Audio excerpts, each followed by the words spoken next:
So mga tol, matapos pong magpositibo si Ryan Garcia sa B-sample test ngayong araw na ito, malaki po ang posibilidad na mag-penalty po siya at mabaliktad ang resulta ng laban nila ni Devin Haney. Maaari pong gawing no contest ang panalo niya kay Devin Haney. Sa laban nila isang buwan na ang nagdaan, pero may hearing pa yan mga tol. So ilalaban nga po ng kampo ni Ryan Garcia ang kasong yan upang mapatunayan ni Garcia na hindi talaga siya gumagamit ng ipinagbabawal na gamot. Uma-action nga po ngayon ang team ni Garcia mga tol. Sa katunayan, nagpa-test umano ang legal team ni Garcia ng buhok nito. At sinabi ng legal team ni Garcia mga tol na negative umano si Garcia sa ipinagbabawal na gamot. Naniniwala nga po ang team ni Garcia na contamination lang umano ang dahilan. Kaya nagpositibo ang resulta ni Garcia sa BADA. Kumpiyansa nga po si Garcia na mananalo sila sa kaso na yan.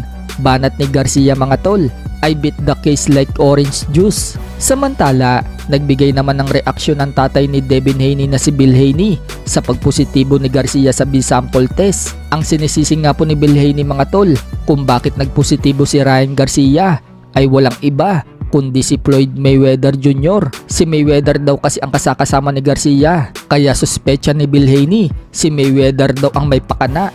Kung matatandaan daw kasi mga tol, si Mayweather daw kasi ang nag-utos kay Garcia na sumobra ito ng timbang noong weigh-in. Kailangan daw magpaliwanag ni Mayweather at lumutang daw ito sa usapin na yan. Samantala, matapos nga pong ipagtanggol ni Tank Davis sa Twitter itong si Ryan Garcia na negative umano ito sa ipinagbabawal na gamot, pero noong magpositibo si Ryan Garcia sa B-sample test, pinagdidelete nga po ni Tank Davis ang mga post niya sa Twitter. So mukhang binabawi na nga po ni Tank Davis ang pagtatanggol niya kay Garcia. Sa kabilang banda naman mga tol, matapos pong mawala sa pagiging pound for pound king itong si Naoya Inoue sa The Ring Magazine at maging number 2 na lang sa ranking, pumalit nga po sa pwesto niya si Alexander Usyk nang talunin ni Usyk si Tyson Fury noong May 18 sa Saudi Arabia. So naglabas na nga din po ng pound for pound list ang ESPN, kung sa The Ring Magazine pang number 2 si Naoya Inoue.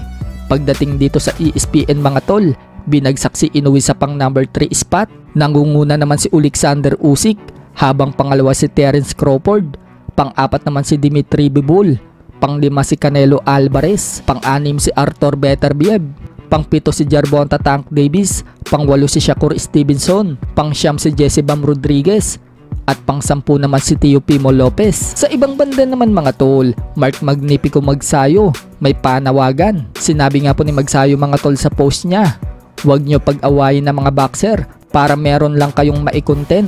Masama yan, marami naman pwede i-content.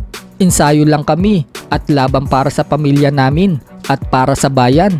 Hindi dapat pinag-aaway, dapat nga nagsosuportahan. Shiner naman ni Yumer Marshall at Jerwin ang ang post ni Magsayo. So anong masasabi nyo dyan mga tol?